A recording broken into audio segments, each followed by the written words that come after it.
Chapter 281 The Kane Family of Dhord City. Willow had just entered the villa when an SUV drove in. "Caspian, you're finally back. Everyone missed you." Macy winked at Caspian as she said, "Don't joke around." Caspian frowned and said coldly. He then entered the SUV. "What's with the outburst?" Macy asked. She was only joking around with Caspian. After all, he was still the Diatoran God of War. She would not dare to go too far with her jokes. Macy brought Caspian to a cafe. Both of them took a seat. "How's everything going?" Caspian asked. "It's done.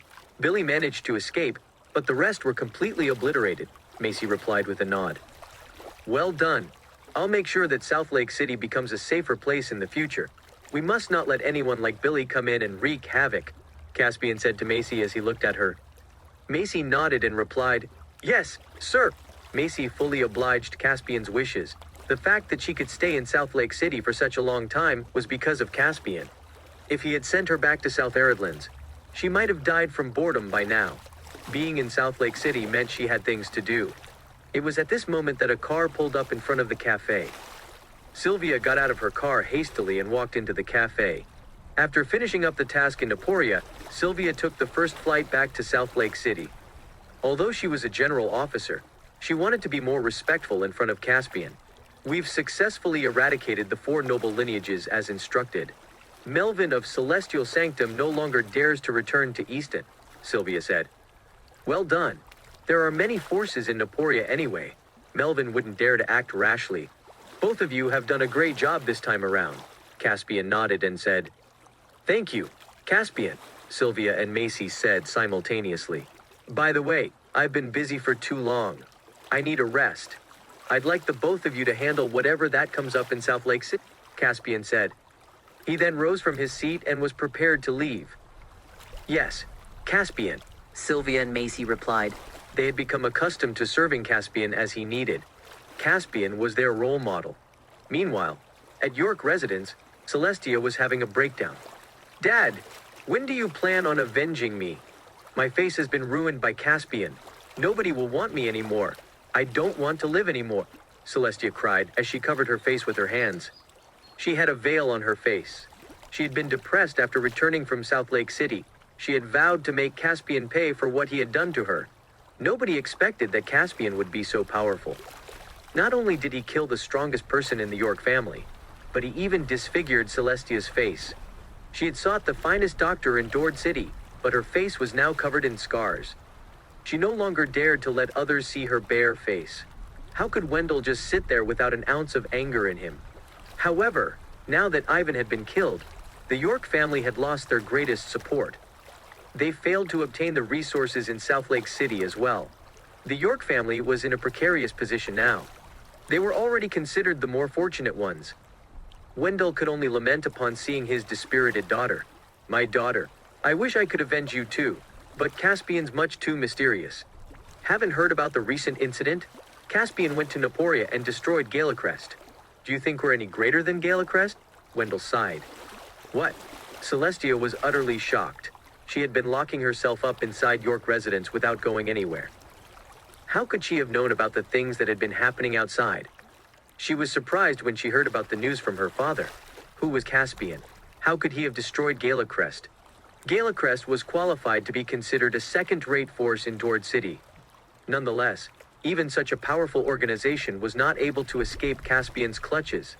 It was truly inconceivable. Wendell was not surprised by Celestia's shock. When he first heard about it, he could not believe it either. However, once he had confirmed that the rumors were true, he could only accept it. To seek revenge against Caspian now would merely be wishful thinking. Wendell did not dare to act recklessly. "Celestia, I know that it's hard to believe, but it's all true," Wendell said as he looked at Celestia. "It's impossible. There's no way. Caspian's merely a pathetic matrilocal son-in-law who had to submit to his wife's family. There's no fucking way that he's capable of such a feat," Celestia yelled hysterically as she shook her head. She could not accept it. She was already disfigured. If she could not seek revenge on Caspian, she would be better off dead. "Dad, so you're telling me there's no other way? I can't just let this go without making him pay for what he has done to me," Celestia said as she glared at Wendell. "Well, It's not entirely impossible, Wendell said thoughtfully. Tell me, Dad, what options do we have? Celestia demanded eagerly. Galacrest of Naporia has a close relationship with the Cain family of Dhord City. Caspian's destruction of Galacrest is practically a declaration of war against the Cain family because it was a stronghold for the Cain family to expand their powers. The Cain family will definitely not spare Caspian for what he has done. If we could ally ourselves with the Cain family, we might have a chance at getting back at Caspian, Wendell said. This was the only solution he could think of. Upon hearing this, Celestia's hope was rekindled. The reason for this was because she knew very well that the Cain family of Dhord City was much more powerful than the York family. Although they were all part of the same tier, the Cain family was considered to be in the topmost position. It should be easy for them to deal with Caspian. Dad, why don't we go look for the Cain family to discuss our collaboration now? Celestial ached impatiently. But once we approach them for help, they'll definitely ask for something in return, Wendell said hesitantly. With the current situation, it would not be as simple as merely asking for a collaboration. They might even have to become vassals of the Cain family and obey their orders in the future. Dad, stop hesitating. Caspian has already killed our strongest eternal grandmaster. We can't afford to sit back and wait for death to come. We need to find someone to help us.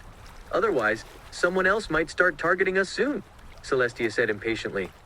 All right, let's look for them now to discuss this matter. Wendell gritted his teeth and said, they really had no other options left. They could only rely on the Cain family now. Wendell brought Celestia along with him and headed to Cain residence. Meanwhile, tension was rising at Cain residence.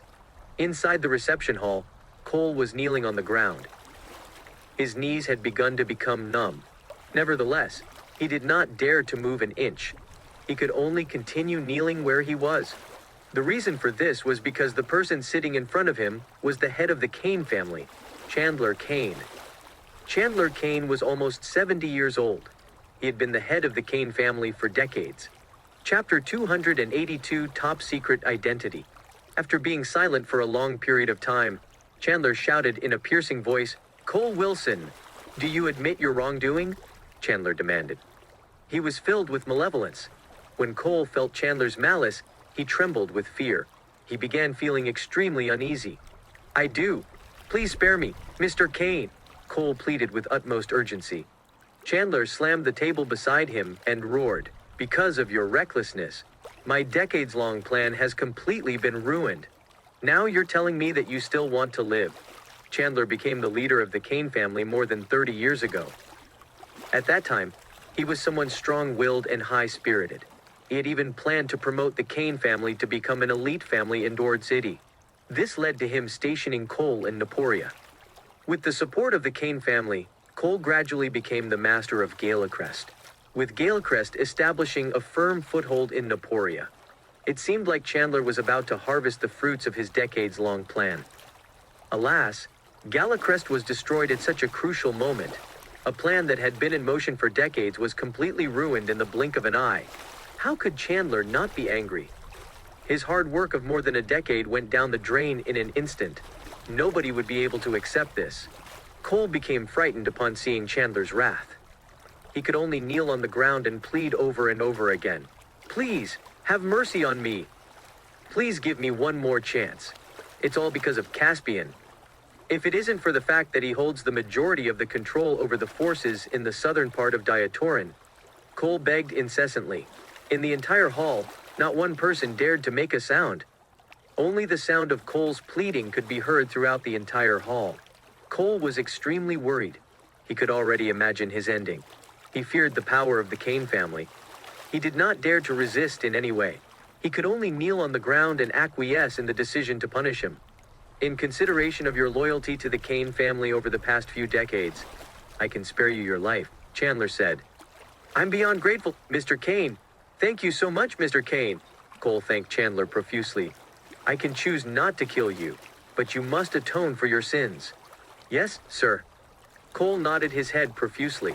He was now fully subservient to Chandler. Chandler recovered his composure. Who is Caspian? Chandler asked. He's just the matrilocal son-in-law of the Stewart family. He was also a soldier for several years. I'm just not sure how he can be so powerful. He has defeated Leonardo Xanthos of the Two Lakes area, Mahayan Pavilion of Easton, and Gala Crest, Cole said. Chandler frowned upon hearing this. Was Caspian an average matrilocal son-in-law? The fact that he could defeat all three forces meant that he had to be someone extraordinary. Mr. Alfred, do you know Caspian's real identity? Chandler asked as he looked at Alfred. I've done some investigation on Caspian's background, sir. He really is the matrilocal son-in-law of the Stewart family. However, what's strange is that all the information about his identity seems to have been hidden. I've tried digging around, but the only information I got is that he was once a soldier. As for any other detail, I found nothing, Alfred said. This was surprising. Chandler was slightly taken aback upon hearing this. His details had been hidden. How could the Kane family not get their hands on any information? This was a first for them. Could it be that he's from one of the elite families of Dhord City? Cole asked. That's impossible. It seems like Caspian was taken in. He might not even know who his biological parents are, Alfred said. There's another possibility. He might have a very high position within the military. Even John Anderson, the high-ranking general of South Aridlands, attended his wedding. I suspect that his identity is not as simple as we think, Cole continued. He had also done a background check on Caspian before. This was all he could find out as well. If Caspian was really the highest-ranking officer in the military, the Kane family must think twice before offending him. Enough. Since we're not clear about the entire situation, let's not fear-monger and scare ourselves. We must not act rashly either, Chandler said. Yes, sir? Cole and Alfred nodded. It was at this moment that a domestic helper of the Kane family suddenly ran over to them and said, Mr. Kane Sr., Wendell York, the head of the York family, is here to see you. The York family? Chandler and the others looked at each other. They had never had much interaction with the York family of Dhord City. Let him in first, Chandler said as he waved his hand. Yes, sir, the helper said and retreated. The York family was one of the lesser-known elite families in Dhord City, and their status was in the lowest-ranking position. Half a minute later, Wendell and Celestia walked in hastily. Greetings, Mr. Kane Sr. I'm Wendell of the York family, Wendell greeted. Pleasure is mine. May I know the purpose of your visitation today? Chandler asked. The York family has heard about the destruction of Gala Crest by Caspian. This must have dealt a blow to the Kane family, Wendell said as he raised his head. Chandler's expression immediately darkened. Cole's face was ashen white. Gala Crest had become the bane of his life. If Caspian had not shown up, he would still be thriving in Naporia.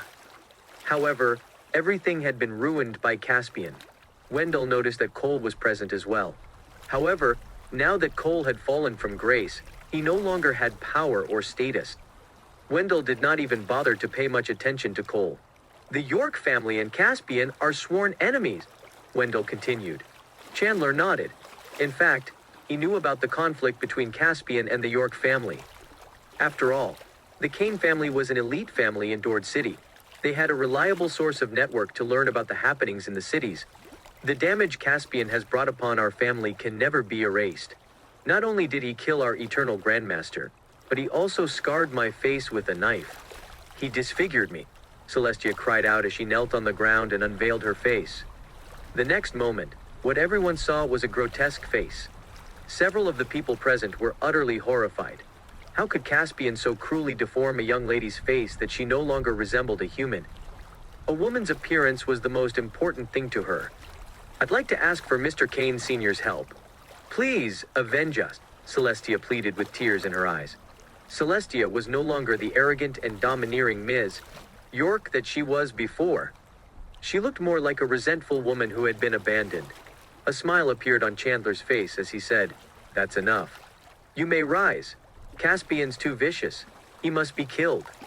Thank you so much, Mr. Kane Sr., Celestia said. She felt like there was still hope. With his head lowered, Wendell presented a gift box to Chandler and respectfully said, Mr. Kane Sr., this is a symbol of appreciation from the York family. I hope you'll accept it. When Chandler opened the box, his eyes lit up. Chapter 283, Stunning Beauty. Wendell bowed before Chandler and said, Mr. Kane Sr., these are all the assets the York family owns in cities other than Dhord City. I hope you can accept them. There was only silence in the hall. Wendell was ready to take a gamble. Ever since the York family lost Ivan, the York family had no way to contend with other noble families. Their properties outside Dhord City were also in jeopardy. As Chandler remained silent, Wendell began to get worried. Why hadn't Chandler said anything? Did Chandler think that he was not sincere? Thinking of this, Wendell grew uneasy. After a moment, Chandler placed the gift box on the table and said, "Wendell, this is very considerate of you. It's indeed a wise choice to obey. I'll accept the gift. From now on, no one in the Dhord City will dare to bully the York family." Hearing this, Wendell was overjoyed. "Thank you, Chandler. From now on, the York family will unquestionably follow your orders," Wendell said with his head lowered. "That's enough. If there's nothing else, you may leave."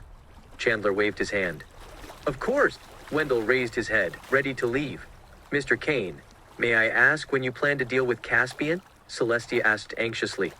"Regarding Caspian, I'll need to consider a few things first. If there's any progress, I'll inform you," Chandler said calmly. "But..." Celestia seemed to want to say something more. However, Wendell quickly pulled her aside and said, "Celestia, let's go."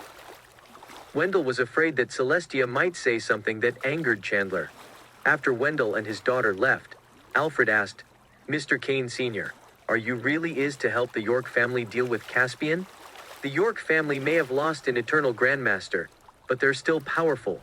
We can use them for our own benefit," Chandler said with a smile. As for dealing with Caspian, it was too early to make any rash moves. "Cole!" Chandler called loudly. He looked into Cole's eyes firmly and said, "I command you to do everything you can to find out Caspian's true identity." At Riverside Villa, Caspian spent the next few days in leisure. He was extremely busy when he was in Naporia and Easton previously. "Hubby, I have a gathering tonight. Would you like to come? It's with some of my high school classmates and friends," Willow said to Caspian after she returned from work. She had been busy with work lately, and many of her friends wanted to treat her to a meal. Willow naturally understood their intentions. She was now the CEO of Southlake Corporation, so many wanted to curry favor with her. Before she became the CEO of Southlake Corporation, no one was ever so enthusiastic toward her. "Another gathering? Sure, I'm not busy anyway," Caspian replied with a smile. "Great, wait for me while I go change my clothes." "Love you, hubby," Willow said, gently kissing Caspian's cheek. She then went to her room to get dressed. Caspian didn't really care about these gatherings. He would just wear his most ordinary clothes. The previous gathering Willow had with her college classmates had already left a bad impression on him. Her classmates treated her to a meal only to flatter her. After all, there was a huge difference in her current status compared to before. 10 minutes later, Willow came out donning a white fringed dress and a pair of blue high heels. It accentuated her already stunning beauty. At this moment, Willow was almost indistinguishable from an A-list celebrity. "Hubby, do you think I'm pretty?" Willow asked shyly, looking at Caspian's mesmerized expression. "You're beautiful. My wife is the most beautiful woman in the world, without a doubt," Caspian said with a smile. "You're such a sweet talker." Willow couldn't stop smiling. "It's time to go," Caspian said. Afterward, they left Riverside Villa in a Rolls-Royce. They didn't want to be so ostentatious, but there were no cheaper cars in the garage. They soon arrived at a 5-star hotel in Southlake City. Ordinary people couldn't afford to dine here at all. "Fritz, you just came back from overseas and you're already being so extravagant, bringing us to such a luxurious restaurant?" "Ha ha ha! Who would have thought that after spending a few years overseas, Fritz would come back to become a high-ranking executive in a famous company? That's so impressive. Fritz, the perks and benefits at your company must be great, right? I heard that people who work there earn several $1,000,000 a year. Don't forget about us when you become rich and successful. Old classmate." In the hotel lobby, Fritz was dressed in designer clothes and wore a Patek Philippe watch.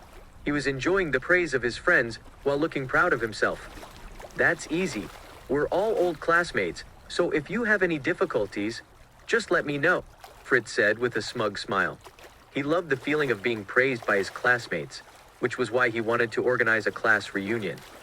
After returning from abroad, he immediately called up some of his former classmates for no other reason but to show off in front of them. I wonder if Willow will come this time? A woman suddenly spoke up. The lively conversation among the group instantly quieted down. Willow had always been the center of attention among the group. Every time they gathered, they were sure to talk about her. In the beginning, many of them found it somewhat regretful when they learned that Willow had married a good-for-nothing. However, among the people who attended the reunion, a few had actually been to Willow's wedding. They completely dispelled the idea that Caspian was a good-for-nothing. It was just that many others had not attended Willow's wedding and still believed that she had married a loser. I don't think she'll come. Who knows? If I had a husband who's nothing but trash, I wouldn't have the courage to go out either. Actually, Willow's husband, Caspian. Just as someone wanted to clarify the situation between Willow and Caspian, Fritz interrupted them. Let's stop discussing this. We're all old classmates. Let's not ruin our relationship. Fritz, look at what a gentleman you are. It's just a pity, though. When we were in school, all of us thought you and Willow were the perfect match. Who would have thought that Willow would marry a good-for-nothing? If she finds out that you now earn several $1,000,000 a year, she'll probably regret it, one of the women said sarcastically. A few of the women present had always been interested in Fritz. Unfortunately, he completely ignored them. After Fritz returned from overseas, his first thought was to win over Willow's heart. But since Willow was married and had become another man's wife, it wouldn't be a bad thing for the two of them to simply have a fling as well. Whenever Fritz thought about Willow's stunning face and her attractive figure, his heart raced. Look, Willow is here! Someone suddenly pointed outside the hotel and shouted loudly. Upon hearing this, everyone turned to look. Chapter 284, I'll let you win this time. Not far from the hotel, Caspian and Willow were riding on bicycles. They soon stopped outside the hotel. Hubby, how did such an expensive car like that break down? I'm so pissed, Willow said with a pout. I didn't expect it either. I'll get someone to check the car before I leave the house next time, Caspian replied. They had been driving to the hotel, but halfway there, their car suddenly had some issues. Caspian had no choice but to get Sylvia to fix the car. In order not to be late for the gathering, he and Willow each bought a bike and rode to the hotel. Fortunately, the hotel wasn't too far from where their car had broken down. After Willow entered the hotel, she said somewhat embarrassedly to her classmates, I'm really sorry. Our car broke down on the way, so we're a bit late. Caspian followed closely behind Willow and walked in as well. When they saw Caspian and Willow, many couldn't help but smile with disdain. All the others had achieved success in their careers, and almost everyone had a car. Yet, Caspian and Willow came to the gathering riding bikes. It was truly unexpected. However, Willow's makeup was exquisite today, leaving everyone amazed. The presence of a beautiful woman shifted the mood in the lobby. The moment Fritz saw Willow, his gaze remained fixed on her. He had already begun imagining the scene of Willow moaning beneath him. Several guys also stared at Willow without blinking. As for the women, they seemed somewhat unhappy. The moment Willow appeared, they all paled in comparison. Willow, Fritz just returned from overseas and invited us to this fancy hotel for dinner. If you were just late, it would have been fine. But you came here on a bike and not even in a car? Some of our classmates said your wedding was grand, but it just sounds like nonsense to me right now. A woman with seductive looks swayed her body as she said disdainfully. The other classmates couldn't help but chuckle. Willow was momentarily stunned. The woman who spoke was called Kelsey Poole. They were in the same class back then. However, Kelsey had always been overshadowed by Willow, so their relationship was quite tense. There was a problem with our car when we were on the road, so that delayed us for a bit, Willow quickly explained. Stop talking nonsense here. Do you really think you look like someone who owns a car? Look at yourself now. And as for your useless husband, he doesn't seem like he can afford a car either, Kelsey mocked. At this moment, the people around them also started laughing. Willow frowned slightly. Kelsey was indeed taking things a bit too far. Willow had always been targeted by her in the past. Although she was annoyed, she couldn't find the right words to retort to Kelsey at that moment. Apologize to my wife right now. Caspian took 2 steps forward as he spoke fiercely. What? Apologize? What are you on about? Kelsey continued to laugh. You're Willow's husband, right? I heard you're a good-for-nothing. Now, everyone's attention fell on Caspian. Caspian looked handsome and refined. He was definitely as good looking as models, but unfortunately, he was dressed quite plainly. The gazes from the others were not friendly. Only 2 or 3 people nodded at Caspian with smiles on their faces. They had attended Caspian and Willow's wedding, and they would forever remember the scene. Apologize to my wife right now. I don't like repeating my words, Caspian said coldly. Apologize? Not a chance. You good for nothing? You're just a parasite. Why should I apologize? Kelsey said disdainfully. Suddenly, a crisp sound echoed as Caspian raised his hand to give Kelsey a slap. Instantly, everyone was flabbergasted. They didn't expect that Caspian would react physically. Fritz was also extremely surprised. He was startled by Caspian's sudden reaction and thought he seemed a bit full of himself. How dare you hit me, you useless piece of trash. You're nothing more than a parasite. How dare you lay a hand on me?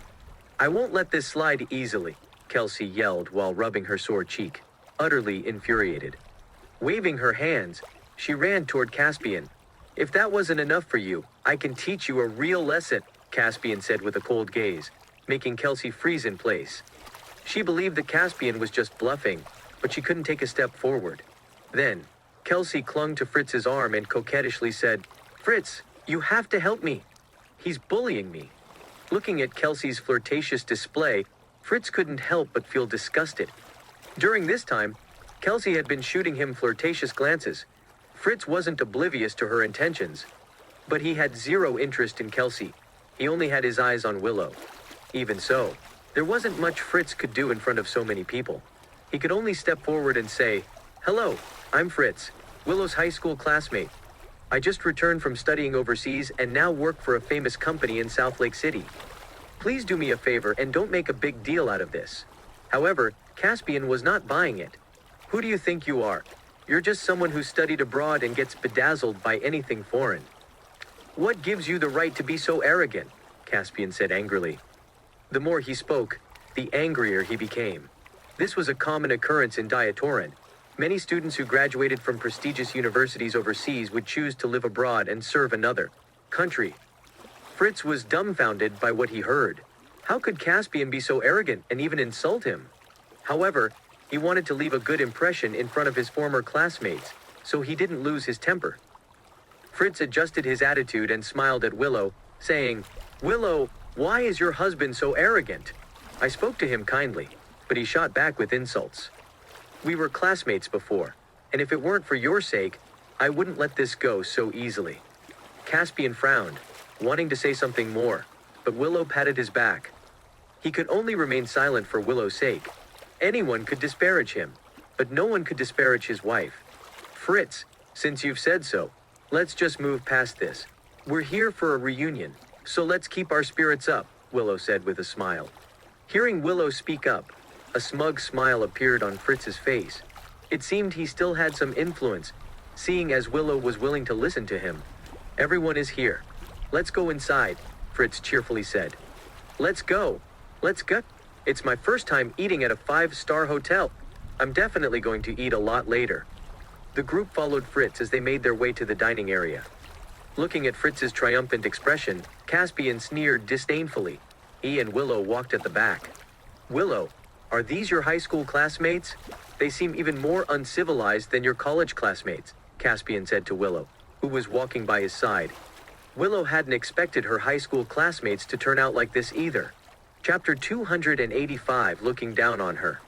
After graduating from high school, it seemed that Willow's classmates had all become materialistic. Willow regretted coming to this gathering. She wouldn't have come if she had known it would turn out this way. Kelsey, who was following Fritz, looked resentful. When no one was watching, she walked into the restroom and made a call. Darling, I'm at the Golden Palace Hotel, and someone just hit me. You have to help me get revenge, Kelsey coquettishly pleaded. What? Which idiot dares to lay a hand on my woman? I'll bring my people over right now, a vicious voice said. Kelsey walked out of the restroom after hanging up. There was a wicked smile on her face. Inside the private dining room, it was lively with voices. What do you guys want to eat today? You can order anything you like. I'll foot the bill, Fritz said with pride. At this moment, he seemed to be the center of everyone's attention. In reality, he wasn't as wealthy as everyone believed him to be. Even if he earned $1 million a year, so what? A meal in a high-end hotel like this would cost him nearly a month of his salary. But for the sake of putting up appearances, he could only bite the bullet and pay for it. Everyone exclaimed in awe once again. Caspian, watching Fritz's smug appearance, felt like he was looking at a fool. Willow looked upset too. She didn't like such gatherings. The 2 or 3 classmates who had attended Willow and Caspian's wedding remained silent. Kelsey walked into the private room from the restroom and sat down without saying a word. However, her gaze toward Willow became increasingly sharp. It didn't take long before a number of beautifully presented dishes were brought out. Everyone raised their glasses and cheered. Come, everyone, let's give a toast to Fritz. Yes, we must do it for Fritz. If not for him, how could we afford to dine in such a classy hotel? Everyone raised their glasses, except for Caspian, who simply remained seated with a calm expression on his face. He couldn't be bothered with someone like Fritz. Thank you all for coming tonight, Fritz smiled. Immediately, everyone began praising Fritz once again. Fritz, we heard that you're already a C-suite executive at a subsidiary of Southlake Corporation. That's incredible, as expected of someone who studied abroad. Someone among them stood up and exclaimed, "A senior executive at Southlake Corporation subsidiary?" Hearing this, everyone was shocked and astonished. Southlake Corporation had recently been developing rapidly. They had become the largest conglomerate in Southlake City. Anyone who worked there had a bright future ahead of them. I joined Southlake Corporation after returning from my studies abroad. I'm just a department supervisor and make only a few $1 million a year. Fritz revealed the details. With a sense of pride, he seemed to be downplaying it, but deep inside, he was extremely proud of his own achievement. He was able to become a senior executive at Southlake Corporation largely thanks to his cousin. His cousin held a managerial position at one of Southlake Corporation's subsidiaries. My goodness. A few million in just a year. Hearing this, everyone was extremely surprised. They had just graduated from university, and many of them were struggling in small companies. A monthly salary of over 10 grand was already considered good.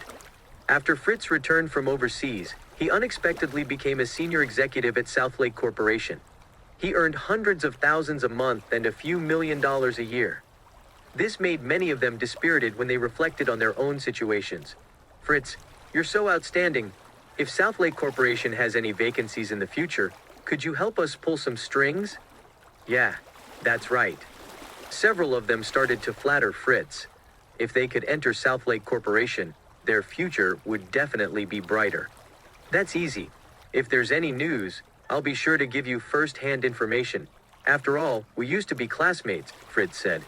These people knew that Southlake Corporation was very powerful, but they had no idea who the CEO of Southlake Corporation was. Most of them didn't work in Southlake City. As for Fritz, he had just returned from overseas and knew nothing about the situation in Southlake City. I met the CEO of Southlake Corporation once when I was at the subsidiary. She had a good impression of me, and even said she wanted to promote me. Fritz started to make up stories. Your road to success is here, one classmate exclaimed. Upon hearing this, Willow and Caspian exchanged glances. What nonsense was Fritz talking about? Willow had never seen Fritz at the subsidiary office, let alone form a good impression of him. He was simply talking nonsense. Fritz, why didn't I know about the CEO of Southlake Corporation meeting you at the subsidiary office previously? Willow asked. Willow, are you also working at Southlake Corporation's subsidiary office? Fritz suddenly asked nervously. He was afraid that his lies would be exposed. Yes, but I've never seen you there, Willow said. She had been to Southlake Corporation's subsidiary office before and had never seen Fritz. What position do you hold in the company? I'm in the office all day, but I can't possibly meet everyone, Fritz proudly said.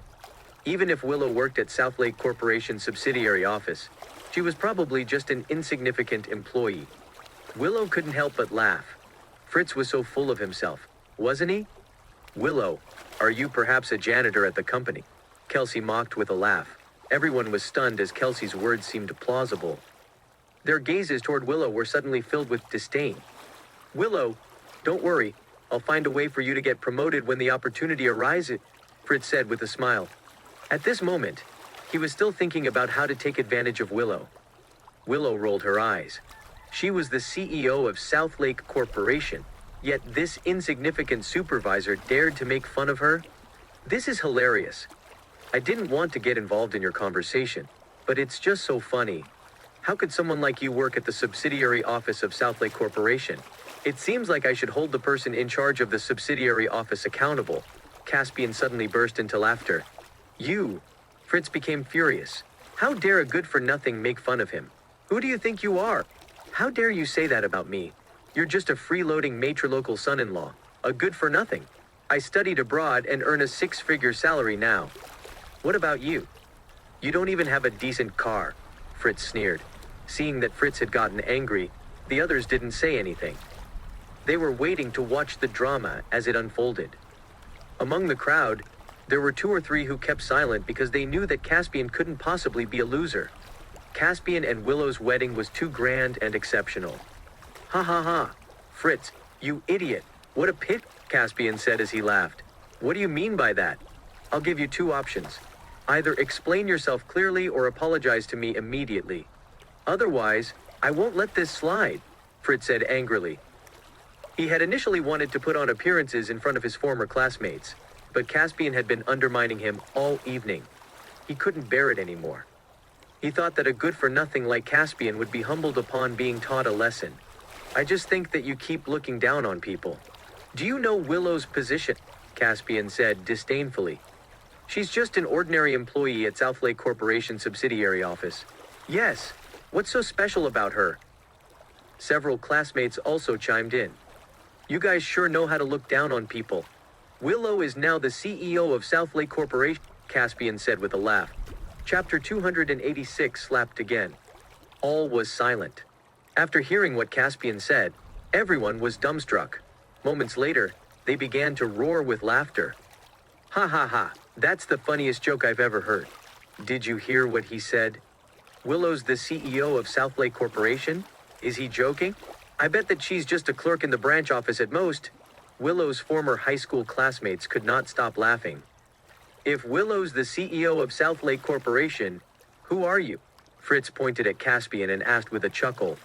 I'm Lord Caspian, the Diatoran God of War, Caspian solemnly replied.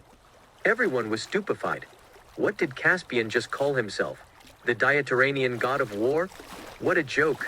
How could Caspian be Lord Caspian, the powerful figure who conquered battlefields? They thought he should have chosen a more believable lie. Willow was also startled as well, but she did not make any comments. Since she knew Caspian was a military officer, she thought he was just lying to scare Fritz. Ha ha ha. The CEO of Southlake Corporation and the Diatoran God of War, huh? You two must be crazy, Fritz scoffed. The others chimed in as well. That's right. How can someone who looks like you be the Diatoran God of War? We came here to have a good meal together. Who would have thought we'd run into 2 shameless and boastful people? They eyed Caspian and Willow with ridicule. Caspian chuckled. He and the people around the table came from 2 entirely different worlds. Even after he declared his true identity, they did not believe him because they did not know they were ignorant fools who could not possibly imagine just how powerful Caspian was. Caspian could not be bothered to continue wasting his breath on them. No matter what he said, they would not get it. Upon seeing Caspian's reaction, Fritz said sternly, Caspian, since you claim that Willow is the CEO of Southlake Corporation, I'll go ahead and check for myself. I'll send a message to my uncle and tell him to come over right now. He's in charge of Southlake Corporation's branch office, so I'm sure he knows whether or not Willow is the CEO.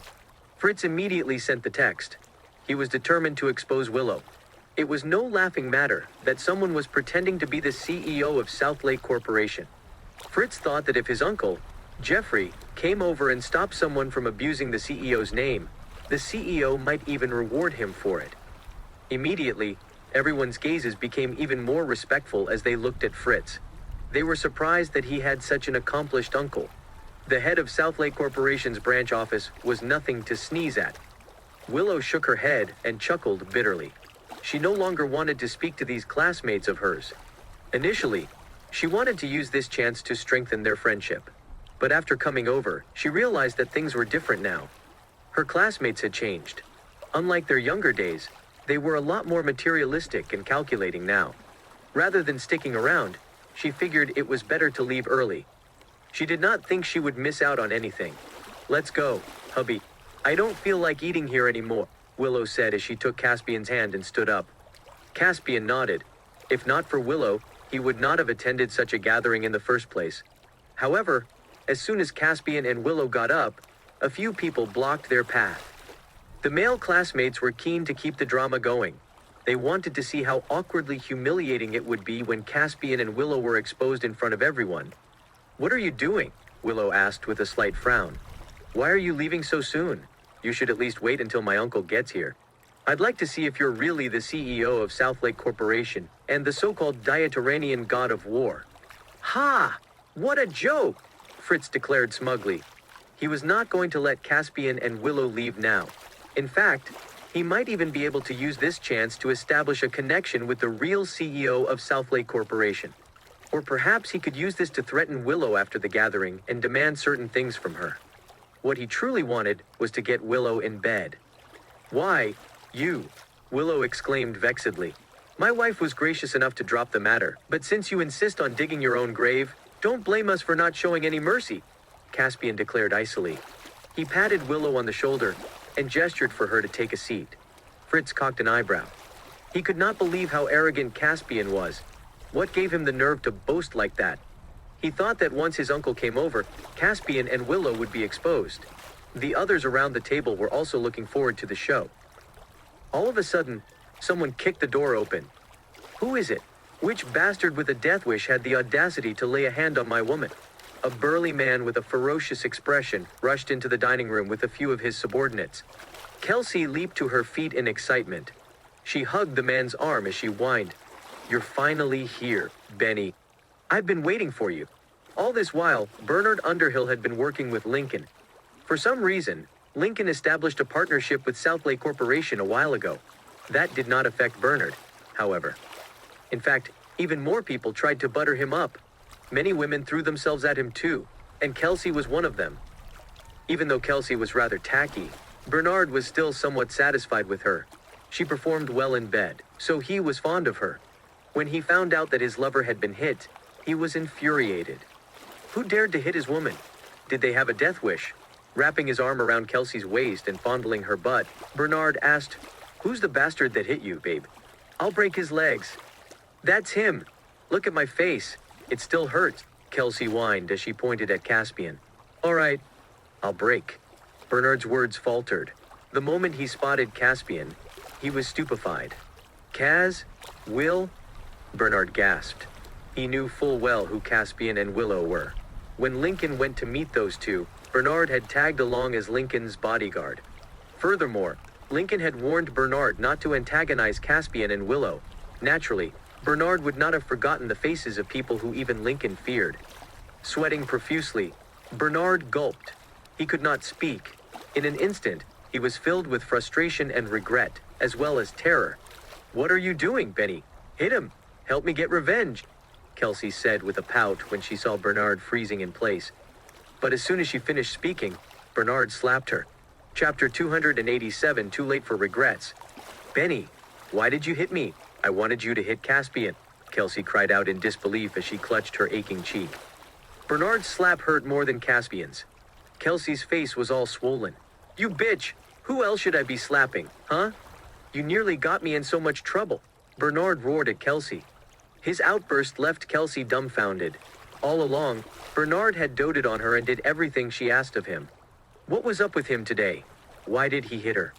She could not understand what was happening. "Since you laid your hand on me, Bernard, don't even think about seeing me again," Kelsey declared in fury. Bernard ignored Kelsey. Instead, he fell onto his knees in front of Caspian and Willow. "It's all my fault, Mr. Lynch. If I'd known that this bitch had offended you, I would have taught her a lesson from the start," Bernard said fearfully. He was overwhelmed with regret. If he knew that Kelsey had offended Caspian, he would have turned a blind eye to the whole thing. Lincoln had already warned Bernard not to antagonize Caspian or Willow. Even though he did not know their real identities, he knew that he could not afford to offend people who even Lincoln feared. Bernard sorely wanted to teach Kelsey a lesson. If it had not been for her, he would not have come over. "You're the guy that woman called over to help her," right? I heard you're supposed to be a big shot, Caspian said coolly. He vaguely recalled seeing Bernard before during a meeting with Lincoln, but he did not remember much from that encounter. But after noting Bernard's fear, he knew that Bernard was aware of his identity. Please forgive me just this once, Mr. Lynch. I'd never dare to lay a finger on you, Bernard pleaded. His pathetic display rendered Kelsey speechless. She wanted Bernard to stand up for her, but instead, he was a loser who even feared a matrilocal son-in-law. Bernard, you loser. You're always bragging about how you work with Mr. Zod and how you can do anything you want in Southlake City. Yet, now that I'm asking you for help, you're being such a coward. If I'd known how much of a coward you were, I wouldn't have gotten involved with you. You useless trash, Kelsey shrieked. Shut up, you bitch, Bernard snarled back at her. He could not believe that Kelsey was still saying such ridiculous things at a time like this. Sooner or later, she would be the death of him. Bernard's reaction terrified Kelsey. He had never treated her this way before. Meanwhile, Bernard continued to kneel in front of Caspian without saying anything. His back was soaked through. Upon seeing this, Fritz got a bad feeling. Could it be that Caspian did come from a powerful background? Was Willow truly the CEO of Southlake Corporation? Shaking his head, Fritz tossed that possibility out the window. Willow could not possibly be the CEO of Southlake Corporation, and Caspian was certainly not the Diatoran God of War. Why would the Diatoran God of War end up being a matrilocal son-in-law in Southlake City? That made no sense. Fritz kept trying to convince himself, but he still felt a little fearful. Are you still going to stop us from leaving, Fritz? Caspian asked with a smile. Stop trying to scare us. You and Willow must have lied about your identities. Who knows, maybe you hired this Bernard guy to put on an act for us, Fritz scoffed derisively. Fritz, who was still on his knees, was dumbfounded. Who was this young man? What gave him the gall to mock Caspian and Willow? Even Lincoln would not dare to do such a thing. Bernard felt a flash of pity for Fritz. He was going to pay for this. Caspian smirked. Soon, Fritz would be regretting everything he had done. Just then, the door flew open with a bang again, and a middle-aged man dressed in a suit came in. You're here, Uncle Jeffrey? Fritz cried out excitedly. You sent me a message saying that someone's pretending to be the CEO of Southlake Corporation. Well, who is it? Does the fool have a death wish? Call the authorities and get whoever it is arrested, Jeffrey said to Fritz. Southlake Corporation was now the largest company in the Two Lakes area. Jeffrey was in charge of Southlake Corporation's branch office, and Willow, the CEO, had helped him numerous times. He genuinely respected her. So naturally, he had to come and see for himself who was the one who had the audacity to assume Willow's identity. It's the two of them over there. They're shameless. Fritz pointed at Caspian and Willow as he declared smugly. What a ridiculous, Jeffrey began saying as he looked in the direction where Fritz was pointing. But when he saw Caspian and Willow, his sentence came to an abrupt stop. He dared not continue speaking. Jeffrey's expression stiffened as he trembled in fear. That's them, Uncle Jeffrey. That woman, Willow, had the nerve to call herself the CEO of Southlake Corporation. And Caspian's even worse. He said he's the Diatoran God of War. You need to teach them a good lesson. Tell them who's the real CEO of Southlake Corporation, Fritz bellowed. Alas, the moment he finished speaking, Jeffrey fell on his knees. Uncle Jeffrey, what are you doing? Why are you kneeling? Fritz asked in confusion. Jeffrey glared at Fritz before saying fearfully, It's good to see you, Miss Stewart. Mr. Lynch. What's up with you, Uncle Jeffrey? Willow is just a clerk working in Southlake Corporation's branch office, and Caspian's just the Stewart family's matrilocal son-in-law. Why are you kneeling in front of them? Also, why are you calling Willow Miss Steve? Fritz's voice trailed off. Freezing in place, he stared at Willow and Caspian in shock. Jeffrey raised his hand and gave Fritz a crisp, resounding slap. You fool! Hurry up and apologize to the CEO. Miss Stewart. Jeffrey fumed. His words struck Fritz like a bolt of lightning. He knew Jeffrey would not be lying about this. That meant Willow was indeed the CEO of Southlake Corporation. Legs buckling, Fritz fell to his knees. His heart sank as he realized he had offended someone incredibly powerful. Regardless of who Caspian was, Willow's identity as the CEO of Southlake Corporation alone was enough to scare him. Recently, Southlake Corporation had been expanding as they had bought over many other companies. They were irrefutably the top conglomerate in the Two Lakes area. No other company in the region could compete against them. Never would Fritz have expected Willow to be the CEO of such a company. He had just returned to the country not too long ago and knew nothing of the situation in Southlake City. If he had known this would happen, he would have done his research first. Had he done so, he would not have ignorantly offended Willow and Caspian. Chapter 288. It's all true. As Kelsey stared at the three men who were on their knees, the situation finally dawned on her. What? She gasped as her eyes widened. She could not accept what was happening. Had Caspian been telling the truth? But how could Willow be the CEO of Southlake Corporation? Bitch, why are you just standing here? Get on your knees and apologize to Miss Stewart, Bernard snarled at Kelsey. At last, he realized why Lincoln feared Caspian and Willow. It turned out that Willow was the CEO of Southlake Corporation. Kelsey froze from shock for a brief moment before kneeling. She was trembling uncontrollably, and her mind went blank. All of Willow's old high school classmates were stunned as well. None of them expected Willow to actually be the CEO of Southlake Corporation. Just minutes ago, they had all mocked her in some form. Didn't you say you were going to expose us? Fritz, why are you on your knees now? Caspian asked tauntingly. You bastard! How dare you say such things to Mr. Lynch? Jeffrey growled in rage as he glared at Fritz.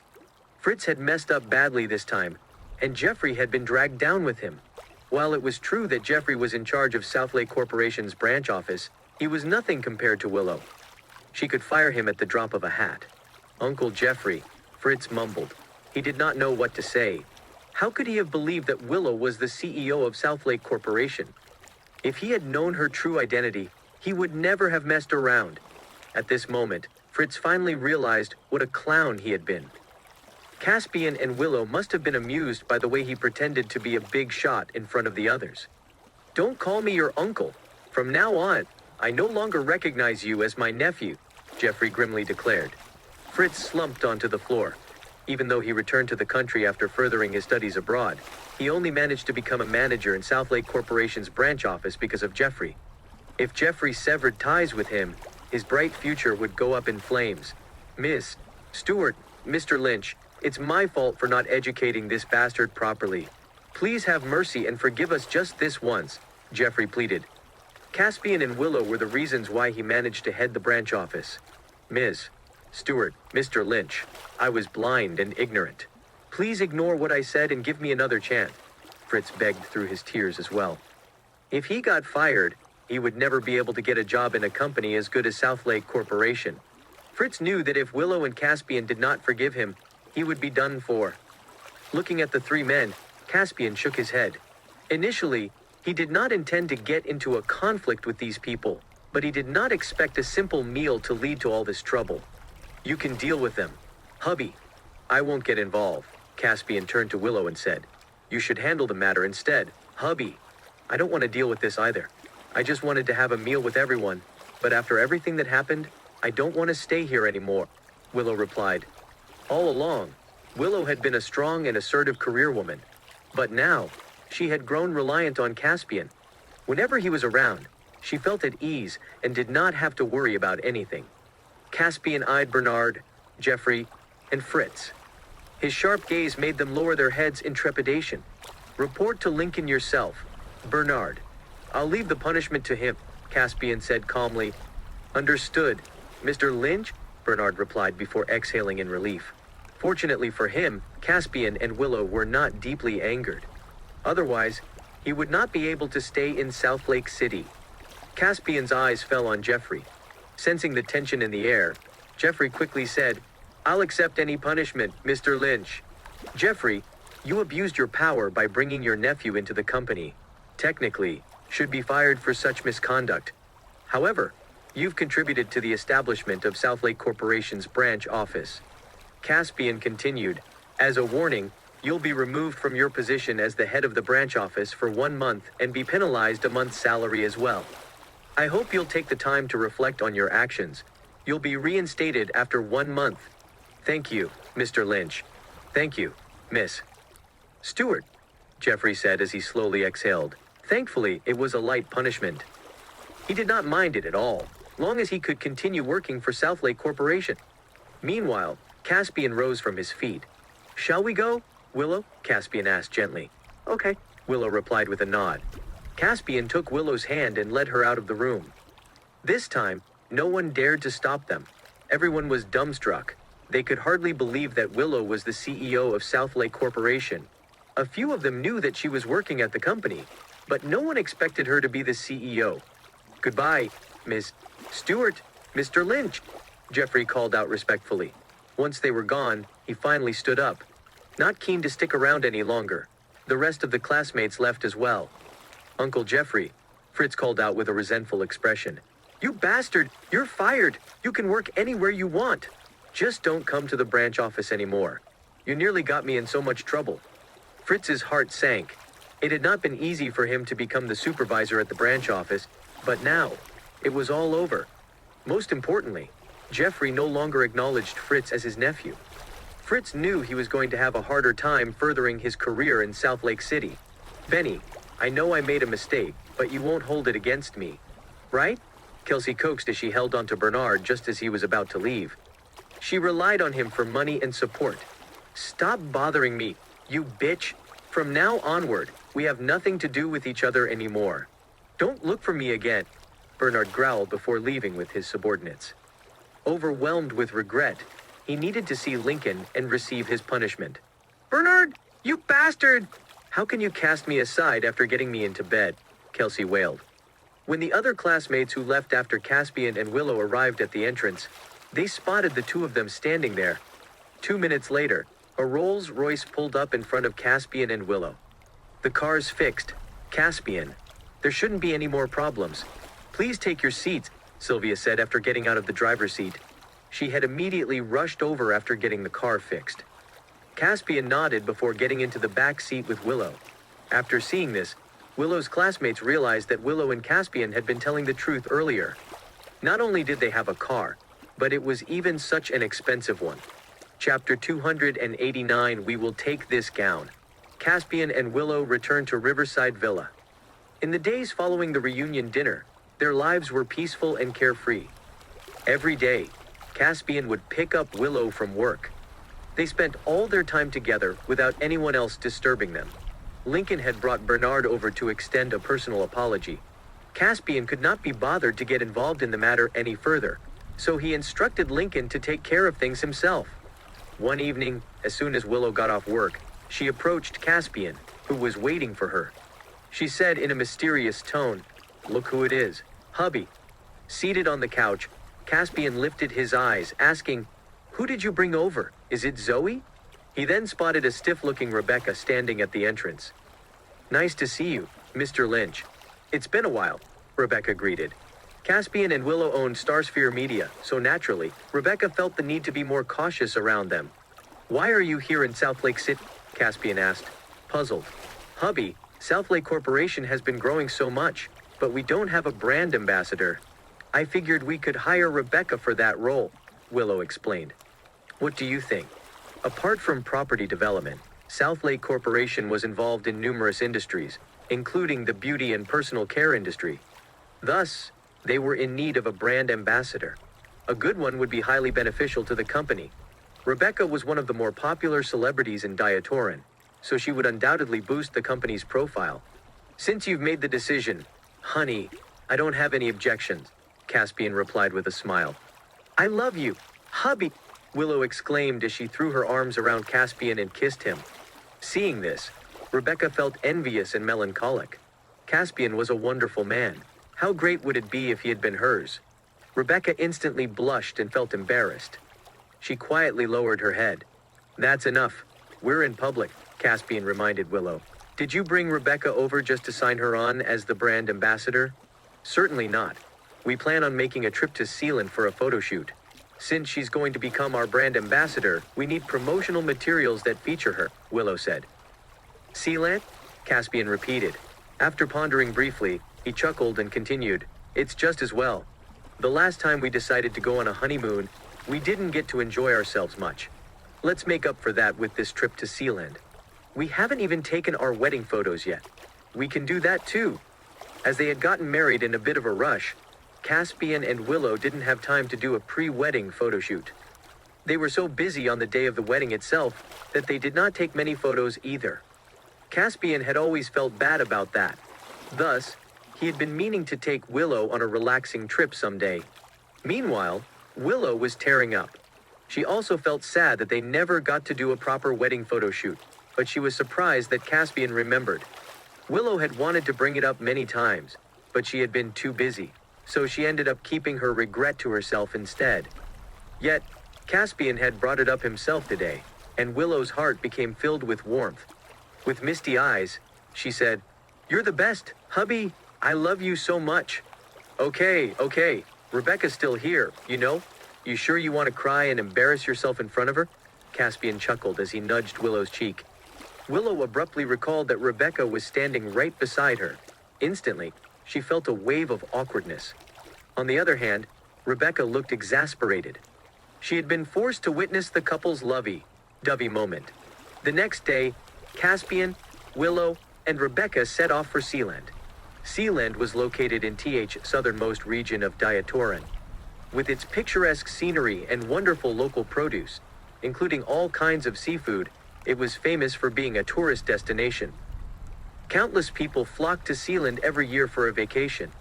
After more than 2 hours, the group arrived in Sealand.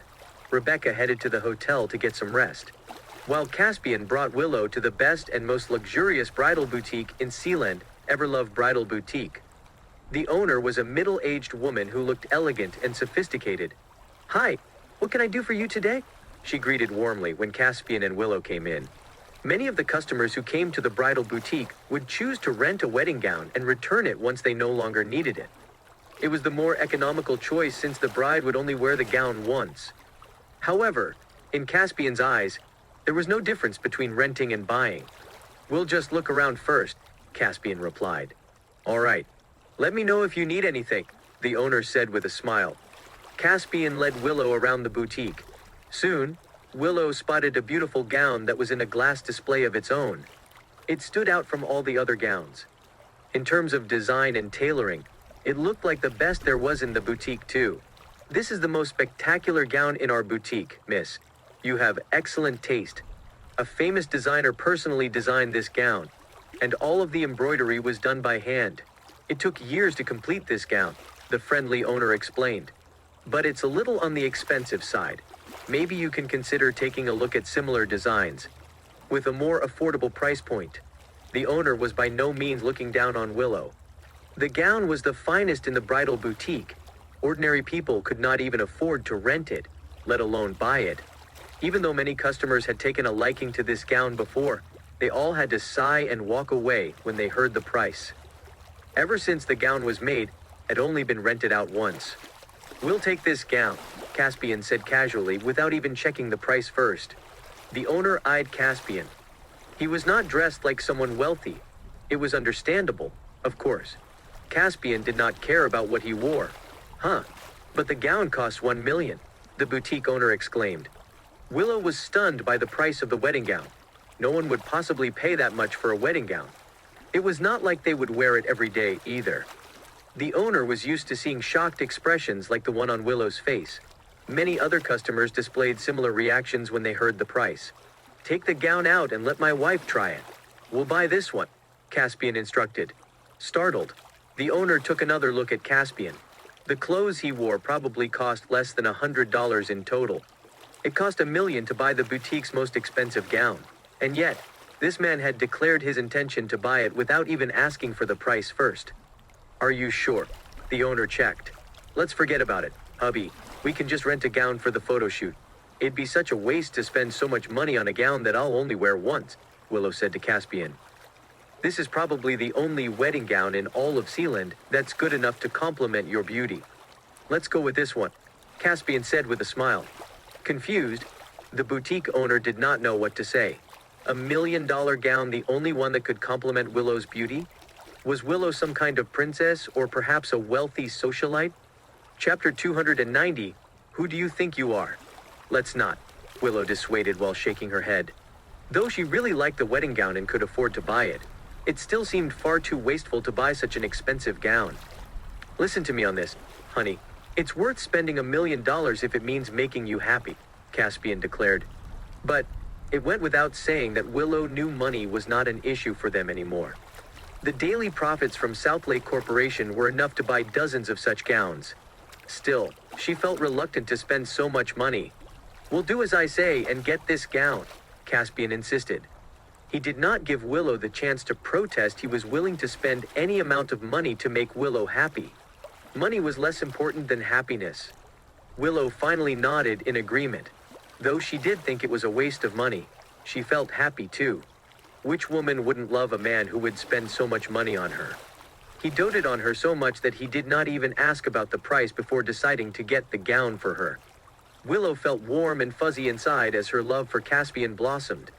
Meanwhile, the boutique owner was shocked and envious. It was hard not to yearn for the love they had. "We'll take the gown out," Caspian reminded the owner. While speaking, he brought out his golden dragon card to pay for the gown. Just then, a man and a woman appeared in front of Caspian and Willow. The woman cried out, "Darling, I love this one. It's so pretty." She was dressed provocatively and had a lot of makeup on. Meanwhile, the man wore a tight-fitting outfit and a pair of loafers. Though his clothes were all branded, they did not aid him in giving off a good impression. "I love this gown so much, darling. Can you get it for me? I'm sure I'll look so good in it," the woman coaxed. "Sure," the man said with a haughty nod. Then, he turned to the boutique owner and asked, "How much is it? We'll take it." The owner was dumbfounded. It had been so long since someone asked her about this gown, yet it seemed to be a popular pick today. Why were people fighting to buy it? Had there been a sudden influx of wealthy people in Sealand? "I'm so sorry, but this couple here came first, and they want to buy the gown too," the owner said apologetically. The man cast a derisive glance at Caspian. How could a man dressed in cheap clothes have the nerve to try and snatch this gown from him? "I doubt you have any money, punk. How's this? I'll give you 20 grand. You can rent any other gown." "We'll buy this one," the man said scornfully to Caspian. He took a stack of money out and tossed it at Caspian. He figured that Caspian was just a loser who was trying to pretend to be rich. The wedding gown was on display in the center of the bridal boutique, so it had to be extremely expensive. The man figured 20 grand was enough to get Caspian marching out of the door right away. Caspian smirked. Was there something wrong with this man? Did the man think 20 grand was enough to shoo him away? "We're buying this gown. I'll give you 50 grand. You can buy some other gown," Caspian retorted with a chuckle. "Ha! Such arrogance!" the man scoffed. He did not expect such arrogance from Caspian. Did he have a death wish? "Do you know who I am? How dare you try to buy the gown I have my eyes on? I'm Christian Jennings, the son of the Jennings family of Sealand," Christian declared with a smug smile. Upon hearing that, the boutique owner froze. Everyone in Sealand knew the Jenningses. The family was the most prominent one in Sealand. No one dared to offend them. Christian was a well-known playboy who loved fooling around with women. Furthermore, he was infamously cruel and vindictive. Anyone who offended him would face tragic consequences. "Sir, why don't you buy a different gown? Mr. Jennings here is very powerful in Sealand. It's best if you don't offend him," the owner muttered. "See? She knows what she's talking about. You won't be able to bear the consequences of offending me.